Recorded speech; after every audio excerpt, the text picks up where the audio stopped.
टेस्लाच्या शोरूमच्या उद्घाटनासाठी आपले मुख्यमंत्री आणि उपमुख्यमंत्री काल गेले होते आणि ज्या खुशीत आणि आनंदामध्ये ते या गाडीचे सगळं एन्जॉय करत होते ना, मला तर असं वाटते की अमेरिकेमधलं एखादं लहान पोरगं जरी टेस्लामध्ये बसलं ना, ते पण इतकं खुश होणार नाही, इतके हे लोक एक्साइटेड दिसत होते.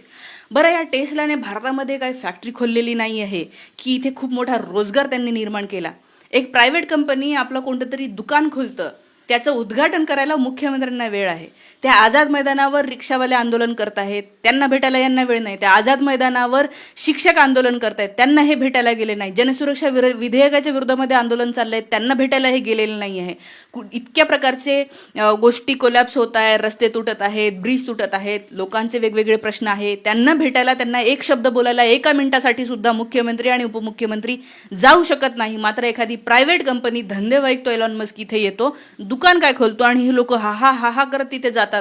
हा काय प्रकार आहे? किती पैसे दिले होते त्यांनी तुम्हाला इथे या शोरूमचं उद्घाटन करण्यासाठी किंवा प्रमोशन करण्यासाठी? हे महाराष्ट्राला कळलं पाहिजे, कारण की हा जो वेळ तुम्ही तिथे दिलेला आहे, हा वेळ या महाराष्ट्राच्या जनतेच्या कामासाठीच घालवायला पाहिजे होता. तिकडे नरेंद्र मोदी लोकांना सांगतात की शपथ घ्या की तुम्ही भारतीय वस्तूच विकत घेणार, आणि इकडे त्यांचेच मुख्यमंत्री विदेशी वस्तूंचं, विदेशी गाड्यांचं प्रमोशन करायला समोर आहेत.